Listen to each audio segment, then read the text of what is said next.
ba futa biso na to ya 1600 salaire nabino simi que na to ya 1600 to na deuxième palier or ordonnance président de la République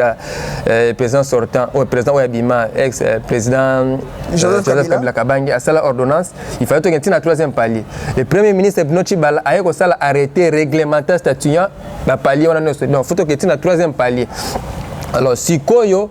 bazo toza na deuxième palier tozwaka mbongo na to ya 1600 mais magasin tozo beta na bato ya ba 1000 to ezalaka na ba année 2016 voilà mais siko na magasin tozo teka na to ya 2200 2115 ba magasin msusu réunion uti ko sala ma mikolo uti ko leka ba syndicaliste ba kendaki ko solola na ministre sans que biso ba travailler biso moko délégué na biso azala na réunion wana Alingi atala émission ya kambangu info plus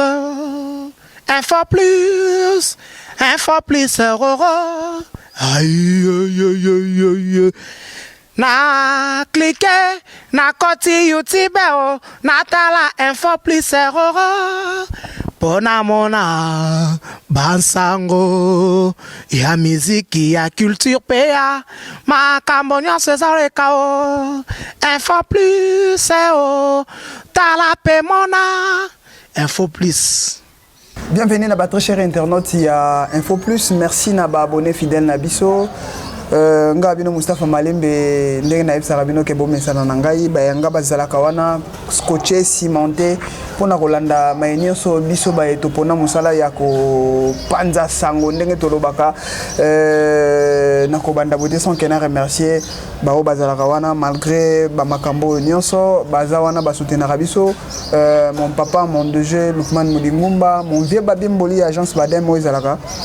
surtout si bilo na yo to comme ça na porte ndako na yo ya conseil qui badi ya Blaise Masananga Trésor Boulankai Emmanuel Moussafou Ravel Boyenga Y243 Corée Galégan Couturier Eric Bekeros na Saint-Étienne ya Jolie Mabeka Mokonzaren Katia Mabeka la Star Cayenne Diama Vert de France Lelo Torobeta Masolo Nini Torobeta Masolo ya Association des travailleurs du Congo ATCO Tobeta Masolo pandémie et comme la qui batunion son monde entier au toloba monde des ala qui na pause ndenge biso tolobaka monde des ala qui na pause mais comment na lelo état d'urgence sili misale bandi ndenge sengela ki banda mais moi lakine moi nungu mona ndenge assez ezali par rapport ya makambo ba travailleur par rapport ya ba employeur to beta masolo yango na ndeko moko déjà bomona kaye boyebi déjà na Info Plus mais lelo tozo betane masolo ya ATCO association de travailleurs lelo ako se présenter ye na ATCO azanani nazo pesa ndeko Sadiki Mbongo Mbote Mbote papa journaliste bonne santé qui mezali na annonce nangai na lobi lelo to beta masolo to beta kana télé to so beta masolo ATCO on se présenter na ATCO ozanani ATCO liboso eza association de travail du Congo nazali secrétaire national l'ATCO est botami depuis 2008 plutôt c'est-à-dire ils ont regroupé tout travail 12 ans ça fait 12 ans depuis que on a toujours exercé. C'est une association légale avec tous les documents possibles et tout fonctionne depuis 2008. Et le coni ne sala qui est créé à ATCO, les équipes à conditions où il va travailler parce que fondement de la jeunesse ATCO est bandit dans le secteur commerce na Zandu. Vous vous souviendrez que va travailler à Zandu, va travailler de 8h, 10h, vous savez c'est la guerre repose à la raté sokolingo suba na sachet donc na sachet donc babilo ko na souffrance on a calvaire wana ndé pour ça qui sont s'était dit mais qu'est-ce qu'il faut tout ça là parce que à l'époque intersyndical les alaki mais on est au sein de bango côté alors on s'est dit non vaut mieux biso moko to se souder to créer loko moko boye oyo ko sala énergie pour être batu oyo to sala la musala pour musala zate ba mikambe ko respecter ba normes ba travail. C'est ainsi que ATCO ya kosala association de travail du Congo et ndeto bandaki ba musala ti omona lelo tant mususu na ken vite en besoin no lobelo koni ni si bosala makamni ni bosala ATCO ti lelo musale bando banda de 8h et sur la 16h pour répondre à 12h30 c'est grâce à ATCO nous avons mené des actions au Nakata Ville à Kinshasa et ça là que hôtel de ville à mon examen sous une chouette il fallait imposer horaire et nous avons imposé horaire et ça là qui est au bandara ça là de 8h to 16h. Au bandara musala de 8h bo 16h malgré makambo ezanga karaté na nini wana na souligner le comme bolobi que atko eza à part entière que syndicaliste il y a commerce donc atko eza na syndicaliste il y a commerce boza le comme côté te le comme atko eza uniquement tout travailleur et to profiter na micro na lancer appel atko eza 5 kaka ba travailler secteur commerce ça dit travailleur nyonso oyo monique au sala comme sala songolo tu peux venir t'affilier na atko les associations de travailleurs du Congo. Donc, les syndicalistes, c'est une synergie uniquement pour commémorer, c'est-à-dire comporter au étendard où il y a travailler, désidérater à travailler. Parce que la majorité des syndicalistes, tu sais comment est-ce qu'ils fonctionnent. Syndicalistes, ils ont ça là, ils ont côtoyer son employeur. Lelo oyo makambo oyo ko ya lelo parce que c'est là quand même que de 5 pour les émissions noisa to la conscience va travailleur nous avons un danger qui nous guette et danger on a surtout que banane ba kenena négociation et ça ba syndicat to ko lobela likambo ya danger wana mais lelo atko botama to lobela na mboka na biso mingi likambo ya sous-traitance atko na likambo sous-traitance to lo bayango pe et ça na bato belé le basalaka quelque part baza batu ya esika wana te bazalaka na groupe de gens ou bien mutu moko boya zwela ka bango mbonga futa ka bango lelo atko par rapport le bo mener moi ba action belé likambo ya sous-traitance atko ezolobela eko loba nini na likambo wana voilà na code de travail congolais la sous-traitance et lorsqu'une entreprise demande un service à une autre entreprise. Par exemple, tu as une entreprise Songolo, pour nous faire la rabilo qu'on a à une société de gardiennage. On a des sous-traitance. Mais oh, il y a dans le secteur de commerce, il y a sous-traitance. C'est-à-dire, il y a une maison de placement. Un individu Songolo, à qui solo l'employeur, il est appelé ça qui est battu basala comme ça. Parce que l'employeur a fait un déyé. So yong moni na lobi danger otozo gete siko parce que réunion oti ko sala ma mikolo oti ko leka ba syndicaliste ba kendaki ko solola na ministre sans que biso ba travailleur biso moko délégué na biso azala na réunion wana alors ezo sala nini na mikolo ko ya to yoka ba maison de placement ba kozala na arrêté parce que c'est là la résolution et la réunion donc gouvernement a biso ils ont ça arrêter que non et comme il légalise mais pour les syndicalistes au bakenda ko loba bon bakenda ki na réunion biso na biso ba congolais bah oui bah boya ki biso ba travers tozala ils ont fait de toutes sortes que ba représenter ba travers ba zalaté c'est-à-dire ba sangani bango na bango ba bimis ba eloko wana ezoya et kozala nini c'est-à-dire ba ko lister ba maison de placement oyo l'état ko reconnaître parce que tant ba maison de placement ko sala reconnu le travail a duré indéterminé ba contrat de travail oya ba tubazana ngo na ba société songolo et ko perd de valeur parce que employeur da lokasi koyo vaut mieux asolo la maison de placement ba charge personnelle ko sala réduit en qualité de finance que azoyo travail ndenge bozana ye dans makambo ya to lobaka ba soins médicaux ezalaka te ba location familiale na maison de placement ezalaka te par rapport ya ndenge makambo zo kendele ekozala te mais c'est ce qui siko lelo maison de placement songolo na magasin songolo magasin on a besoin de 4 ou 5 travailleurs ou 7 travailleurs employeur préféré na tira l'employeur moko en contrat employé moko en contrat qui azala na bino 5 encore d'accord alors c'est presque sur la maison de placement pour la maison de placement ko futa ke $150. Maison de placement de foot à travers $100, c'est l'exploitation de l'homme par l'homme. C'est-à-dire que biso moko ba congolais to milingité. Biso moko to milingité. Et nyon soné au sala ndenge nini, même l'application SMIG est attaquée parce que maison de placement va appliquer SMIG. Maison il y a un placement à appliquer SMIC lelo yo pandémie mondiale yaki on a lobaki annonce que monde des aki na pause monde yaki na pause pour et toucher vraiment monde a été touché par secteur nyonso. Il y a des travailleurs, il y a des sociétés, il y a biloko ebele bazalaki na bandako bazando bandai côté kate. Lelo yo atko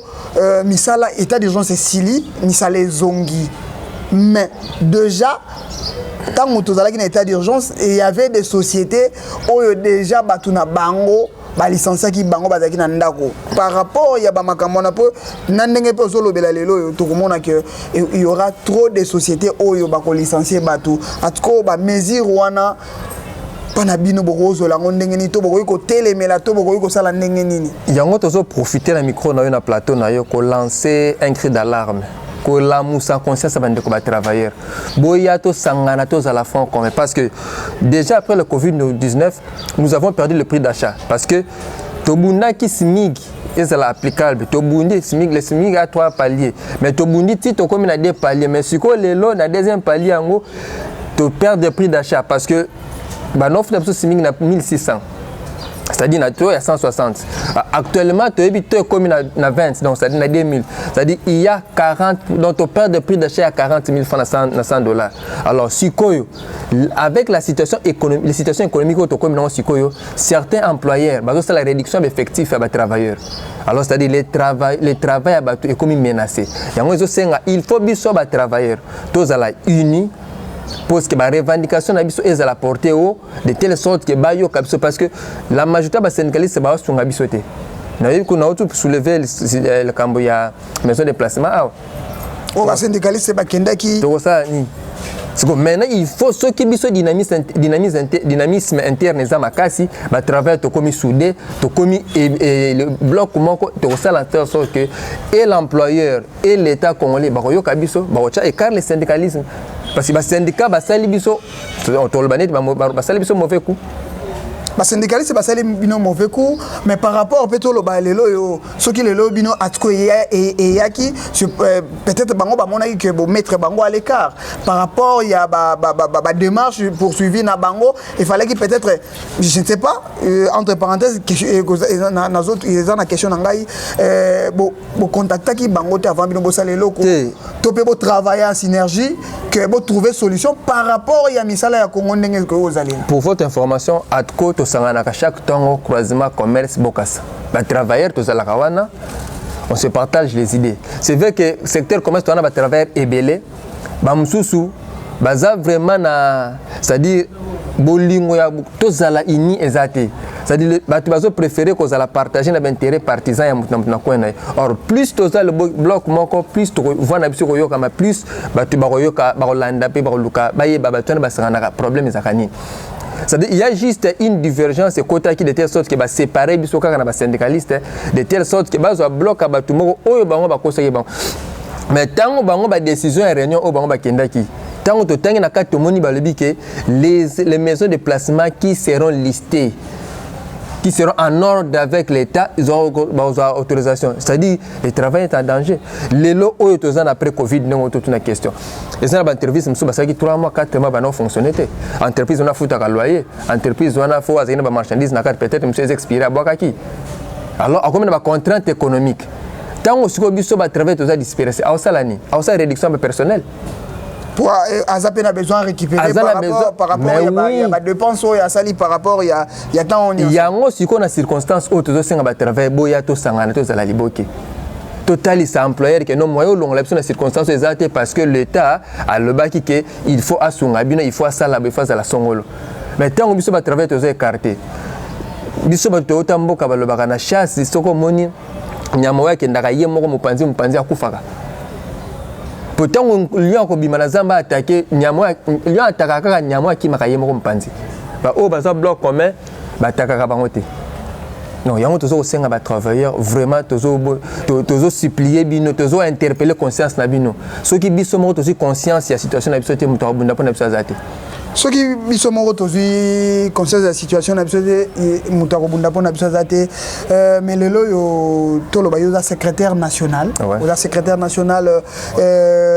nini comité na bino ezalaka piloté par nani wazali kolo pour batu musupe ba boye ba yo et puis adresse na bino adresse na bino ba numéro ezalaka o batu ba ko joindre bino magé tozo continuer et ko zala ndenge nini bon pour rejoindre biso adresse facile c'est-à-dire to kutana croisement bokasa golgota biso ba travailler privé donc tozalaka wana chaque tongo mi sezala wana tongo to vandi tout se partager ce qu'il faut te partager, ce qui est information. Donc to sangala kawana na tongo. Mais c'est que tout le bapé Atiko ezaka beaucoup plus il y a des travailleurs qui à côté de la ville. La création nango eza ba travailler côté de la ville, c'est-à-dire idée na biso to salela kango pona ba travailler la ville te. To salela kango pona tout travailleur congolais. C'est-à-dire to zaki na idée que travailleur nyon ceci ko zo sala yaka to sangana to sala bloc commun. Pour tout le barakama biso ba travailler ba bonne ba quado ba électricien ba plombier ba magasinier ba livreur ba chauffeur ba électricien ba informaticien tout le monde ezaka ka secteur azandu na lebinde et loko genèse e pesa ka biso révoltable surtout sangana to kene sa ba condition auto zaki traiter na ba magasin azandu. Mais lelo yo to lo ba bino bo se regrouper kaka na boka sa commerce lelo yo ba libanais ba chinois bande ko na biso ba indien ba fongoli ba magasin na partout na Kinshasa par rapport ya ba travailleurs wana misusu est-ce que la situation na bango est-ce que vous vérifiez kango pourquoi pas créer ba entité muso ezali que le quoi à chaque temps to kutanaka na boka sa commerce mais ezala pe que peut-être chaque dimanche tozana lié moko ya rencontre ko ezala que bisonyo so ba o ba so temps ya kozala wana na tongo te to kutana to tozana réunion ya dimanche to salaka c'est-à-dire après 2 semaines et na ba magasin neti ipen tozana mutu délégué zawana tozi Selembao toana délégué tozi Rompengaba toana délégué tozi Liberté toana délégué tozi Matete c'est-à-dire esika union sur la société commerciale o bandeko bazndi mako s'affilier na biso bazali to chaka bantene de telle sorte que ceux qui événement n'étant to bunda pangamba ba grève de simigi bo c'est-à-dire quand tozo bunda na ville bo action telle zo salama baza automatiquement informé que action tozo salama ezabo et puis tant résolution action les salami automatiquement bango pe bazu résultat et loko biso to sali c'est-à-dire synergie ezali na bandeko o ba s'affilier na biso to sangana na bango long synergie ezali na bandeko bo s'affilier na bango lelo dossier o zolo ba syndicat ba kendaki comment ba kina mona ministre basala basonga basangana kina ministre du travail bazaki na FEC ça avait un peu de temps mais ils ont fait pour la maison de déplacement bazwa ezaki pour na situation ba travailleurs tant bango basangani o sepelisi binoté o sepelisi bisoté za que na kati kuna balobaki ba maison de déplacement o yozala en ordre or biso tozo bundande et loko na maison de déplacement elongwa ce qui est ezala avec le respect des normes c'est-à-dire ceux qui yo ozo nzwanga na maison de déplacement respecter ba conditions ya contrat de travail. Marche poursuivi na bino ko za ndenge nini bango bakendai ko mona ministre du travail bino bozo préparer ndenge nini malgré le lolo qui na baitando ike bozo se préparer ndenge nini pour c'est un danger to lo bango peut bien que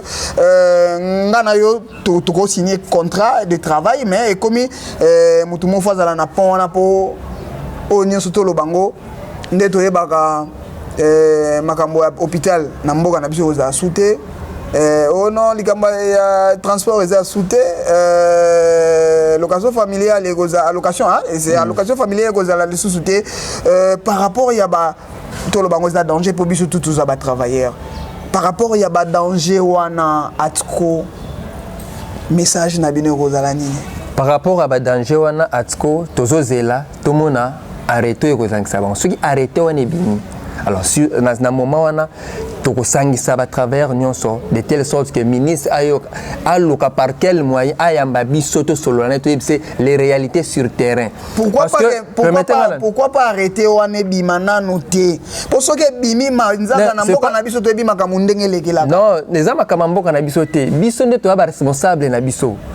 L'homme est le seul boulanger de sa vie. Les ama kamamboka na biso te. Ceux qui to telemi solution ko pesama. Arrêter bimate, c'est-à-dire nous sommes en train déjà de planifier comment est-ce que nous devons voir les ministres en personne pour que que réunion na oyo basangana kiwana biso moko tozalaki te, c'est-à-dire ils ont fait de toutes sortes que biso tozalate parce que ceux qui maison de placement kozala basa la respect à contrat de travail exacte que employeur moko songolo musalanga na za koki kosala yango mais ake solo lana maison de placement moko poye la mutu. Mais surtout lundi no finish to mona kaka c'est le seul employeur qui soutient financièrement la maison de placement, c'est-à-dire il y a l'angui sous roche Ce qui est maison de placement, est respecté les normes et ça peut contrat normal, c'est-à-dire soit en durée indéterminée, soit en durée moulaïpo. Et maison de placement, ils ont perdu ancienneté à Moutou. Dans la maison de placement, Moutou ne reçoit jamais de compte final. Exact, aux alatés. Bande ko belé baza na maison de placement na bazo sana alimentation so ngole belé na kiti la Kinshasa des comptes exacts c'est-à-dire carrière à Moutekoufi. Imagine toi que ça la une année ba foutu esilia il y a tout ça contrat une année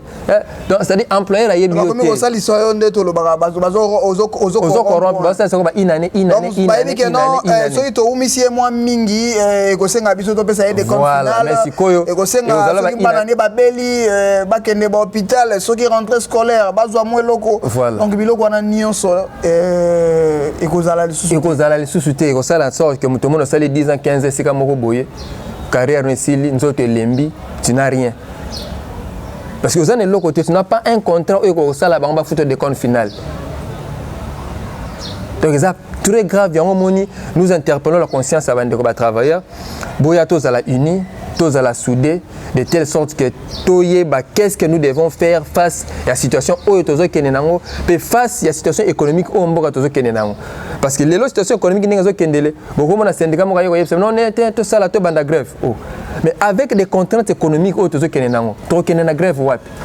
Parce que la société où tous ça là ceux qui est enfin ils ont des conditions économiques à malamte. Tant tous ça la grève, tous le canine. Donc tout lukaya to ya to sangana to zala ba mécanisme moko oyo ko permettre biso ndengeni to ko faire entendre voix na biso sans passer par ba méthode ya ba grève ya bloc oyo ça la sorte que et régresser sur fonctionnement de l'entreprise. Dernière question nangé kozala pourquoi pas ba syndicaliste wana baza pe bande ko na biso pe ba travailleur boz kutana pe susuna bango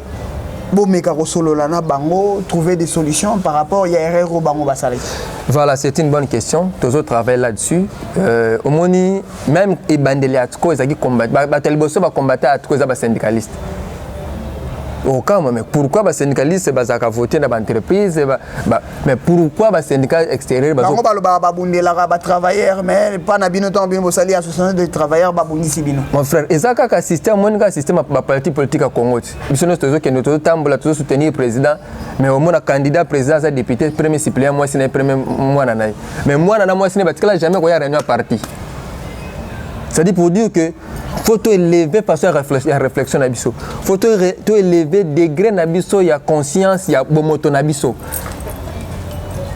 Ennemi ya congolais ça kabiso mo ba congolais. Le temps to sal et loko to sangana pour na bolamu nabiso. Mais rien n'est encore tard. Tu as déjà pour parler dans le syndicat intersyndical à secteur commerce. Ndengni to ko luka to doit compromis. Parce que à venir à Batoko, à la compromis, TK Kaboye. On peut faire 10 ans, 15 ans, mais ça la une année. Dans ce cas, on va aller de l'autre côté. Et ça passe ming. Et ça passe ming, message na yo, otala vraiment caméra, on s'adresse na bandeko nyoso ba Hollanda biso. Oyo nyoso a besoin à kotana atko akoki kosala ndenge nini malgré bozana adresse mais il faut numéro à contact ezala organisation nini organe les appels organisé excusez pour la tautologie ezala rappel peut-être adresse mail ba contact ko ezala que bozala na groupe moko ya WhatsApp ndenge lelo par rapport ya makamao ndenge ezalaka on s'adresser puis na bandeko nyoso ba Hollanda biso libanda mboka ba ko soutenir ba initiative baza ba congolais ba koki oyebisa ba congolais tozana adresse ba document ezali ndenge na lobaki ba contact ba numéro de téléphone ezali et loko liboso nazo ko betela CTza ko lamsa conscience amande ko na ba travailleur tozala conscient toyebe loko tozoluka soki toza unité tokotira ko jamais et loka malamu na musala tozosala musala tozosala c'est notre vie c'est notre carrière to na musala musute tozosala alors et musala tozosala ce qui musala mususe ko ya mais toyebite mo tozosala nanu yangwana yango na osenga bino tozala soudé tokutana ba oyo baza ya sika bazolinga ndenge ni bayo ndenge ni ba ko s'affilier tokutana kwa zama commerce numéro contact eza 084 84 516 92 au bandela numéro contact eza 084 84 516 92 numéro ya chargé ya bo permettre ngana zo numéro ya chargé ya il y a administrateur, il y a un groupe peut-être beaucoup bengaye pour à côté ça botina numéro na bino na WhatsApp ou soit botini numéro na bino na WhatsApp ou azana besoin ko ta contact na biso tini numéro na WhatsApp na numéro na tindeli bino 084 85 592 et ko prendre biso to ko to na groupe na biso ba travailleur ou to lexaka information nyon sur mouvement nyon sur tout ce qui se passe tous les documents et les kakawana ba décision nyon sur to zoaka na biso ba travail ezala wana to kuta na chaque dimanche donc chaque semaine dimanche il y a dimanche ouais poto qui ba qu'est-ce qu'on devons faire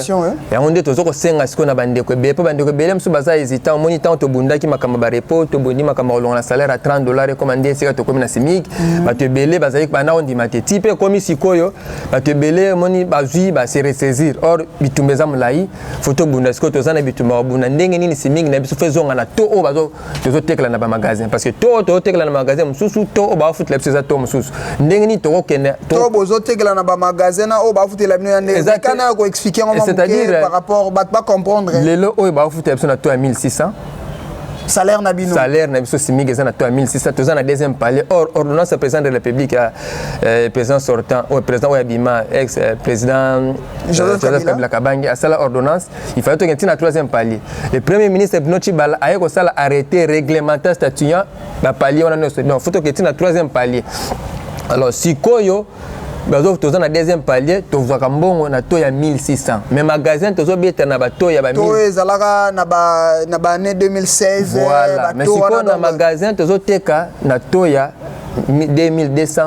2115 ba magasin mususu siko tala écart o tozoteka na écart o ba futi na écart o tozo changer libanda ça dit so ba futi yo salaire na to ya 1600 yo zo futa ndako na dollar il faut que no bakisa mbongo somba dollar pour futa ndako. Donc, et l'eau qu'on dit, c'est aussi un travail boya to sangana biloko photo bundela yangoyo. Ça dit ndenge nini to perdre de prix d'achat. To futa mambongo ndenge msusu mais tozo teka na ndenge msusu na cité pe bazo changer mbongo na ndenge msusu. Ce sont des besoins oyo et ko senga biso to zala uni to loba monoko moko pour être employeur ba yo ka ba futa biso ne fût que na taux de change à balabala. C'est ba futa biso na taux d'achat na taux de vente c'était. Ko ya loba ya za commerçant mais ba futa biso ne fût que na taux de change. Et pour permettre biso to prix d'achat auto perdre to meka ko récupérer en prix d'achat au perdre yango bo meka ko récupérer yango merci ndeko Sadik Mbongo oyazali secrétaire national Yatco donc association de travail du Congo lelo yo mboka par rapport ya makambo ndenge zokendele toloba fotolobaka ba makambo boyelega ka pa na biso déjà bon mon émission moko ya ba syndicat moko boye lelo ba travailleur ya Congo ba telemi secrétaire général na bango yeyo to mekai costo sur la masole ko zala moi mingi to kitape sur terrain peut-être place betara moi li solo na bino to zala wana to sur la pena bandeko musu ba via batu musu pe toyoka pe bo bandeko belé bandi makate makambo zo le biso na mboka merci vraiment to linganaka yango nde ko sala que misala ya Congo est changé yango pe ko sala que misala ya Congo est avancé pour misala ya Congo za ko beba ils ont vraiment foutu bandeko bozali banda soki to lobité boye ba makambo ele kaka wate na ko si ça boité sans que na remercier ndeko moi ba remerciement pour tout ça déjà on a clôturé bo salate na moninga na to bengaki mingi mende aza un travailleur vraiment travailleur makasi na secteur na biso na Atco toza na Joël na robo salate bienvenue tout là et do Mulenda et Nelson Mandela, ce sont des amis avec qui oyo to sangana na ba to kutana na bango pona bitumba oyo ya bolama ba travailleur et sans oublier mon épouse 8e merveille Fifi Katando donc je t'aime beaucoup ma chérie et mon enfant Ahmed Mbongo donc je vous porte au cœur. Merci. Maman Fifi Katando nga pe na pesi yo mbote mama toza wana donc 8e merveille mère à Palais nguli o ngala bengaka. Merci vraiment nga pe na aussi ça boité sans que na remercier ba o bazala wana ndena lobara mon papa mon DG mon cordon Lukman Modingumba mon vieux Babimboli agence Badem vieux donc sika to uti et to yebi et sika pe tozo kende tozo ye bango pour Badem vraiment ezo mata on nous a besoin atinda biloko na ye a contacté ngai na ba numéro eza affiché au bas ya écran na bino agence Badem ezalaka na Belgique eza na Londres mutu nyonso aza na besoin tinda biloko na ye kokoma ti na porte ndako na ye bo contacter biso bokozala vraiment jamais de si ya conseil qui badi mon vieux babi que classe ezonga masolo na to solo laki na vieux na ozelango Ravel Boyenga Rav 4 Emmanuel Moussafou masananga vraiment merci vraiment yoga rande mikolo to beta moi solo Korega le grand couturier Nangola Y243 Yannick Makoka na ebisa ebino ke non état d'urgence Cécile Kalamingi te bomo na maman na mobangi na émission na Y243 griffe ya mwana mboka grand couturier alati sakabato ebele to mema ba œuvre na ye bomo na yango ya joli mabeka mokonza reine Katia Mabeka la star Cayenne, petite sœur à moto, malgré, mais Osaka Wana, Kaluji Konde, petit frère à moto. Mon papa Adolphe Malembe, ma maman Bernadette Wangina, Eric Ebeki Rouge na Saint-Etienne, Trésor Boulankai, Massanango Solate, Trésor Boulankai, Massanangai vraiment,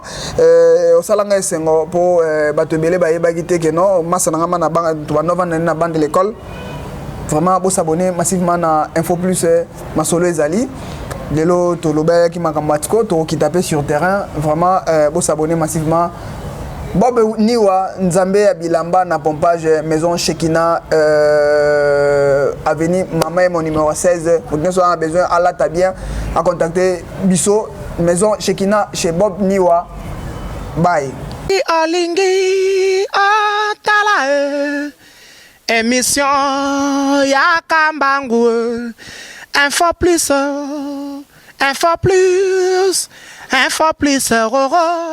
aïe na cliquer na koti YouTube na tala Info plus pona mona bansango ya miziki ya culture pea makambo nyonso ezaleka Info plus tala pe mona Info plus